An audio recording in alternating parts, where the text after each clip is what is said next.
मन में डर तो है, लगता है। छोटा छोटा मिस्टेक जो बहुत बड़ा बड़ा घटना भी हो जाए। एक बार होता है तो ठीक है, लेकिन बार बार अगर एक ही चीज होता है तो मतलब लोगों के मन में तो एक डर होगा ना। मिडिल क्लास के लिए पॉसिबल नहीं है कि सब लोग फ्लाइट में ट्रैवल कर सकें, तो देयर इज़ अ कंपल्शन कि हमें ट्रैवल जो है वो ट्रेन में ही करना पड़ता है, राइट।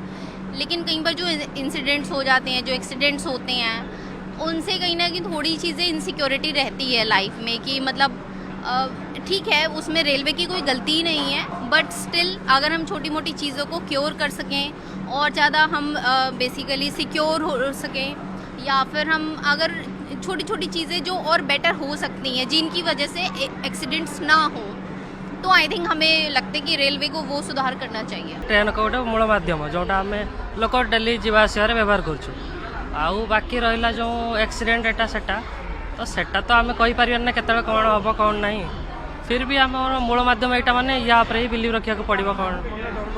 हाँ डर तो रोत, फिर भी आ कौन कर किसी चांस ना सेकेंड चांस।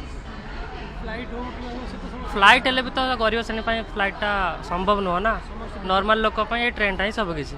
हाँ, जो घन घन जो एक्सीडेंट हो रही है इससे तो डर लगता है। गवर्नमेंट को भी और अच्छा सुरक्षा देना चाहिए, इसके बारे में और ज़्यादा सोचना चाहिए।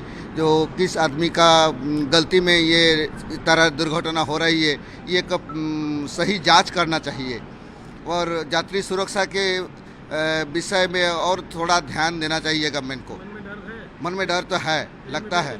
हाँ, अभी वो तो जिना आदमी गाड़ी में उठा कि फिर कफन में नावेगा, ये तो भाई में है, डर तो है। देखो डर की अगर मैं बात करूं, वो तो नो डाउटली लाइफ की कोई सिक्योरिटी नहीं है, वो कहीं पे भी हो सकता है। बट हाँ, अगर हमारी छोटी मोटी चीज़ों की वजह से कुछ बड़े इंसिडेंट बच सकते हैं तो आई थिंक हमें उन पे फोकस करना चाहिए, क्योंकि देखो लाइफ की कोई सिक्योरिटी नहीं है। वो फ्लाइट में भी हो सकता है, ट्रेन में भी हो सकता है, यहाँ भी हो सकता है। बट स्टिल अगर हमारी गलती की वजह से कुछ हो रहा है या हम और बेटर कर सकते हैं उस चीज़ को, तो आई थिंक उस पर थोड़ा फोकस कर सकते हैं। जो बात है एक बार होता है तो ठीक है, लेकिन बार बार अगर एक ही चीज़ होता है तो मतलब लोगों के मन में तो एक डर होगा ना।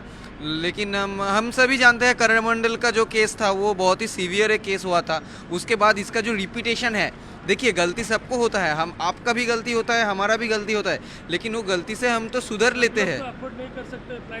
हाँ, वही उसके बाद फ्लाइट का भी प्राइस बहुत ही महंगा हो गया। जब विशाखापत्तनम में हम देखा कि वो एक्सीडेंट का केस है, तो हमने देखा कि ऑल्टरनेटिव फ़्लाइट का प्राइस क्या है, तो फ्लाइट का प्राइस 16,000 रीच हो गया था, जहाँ पर नॉर्मल प्राइस रहता है 4-5 हज़ार।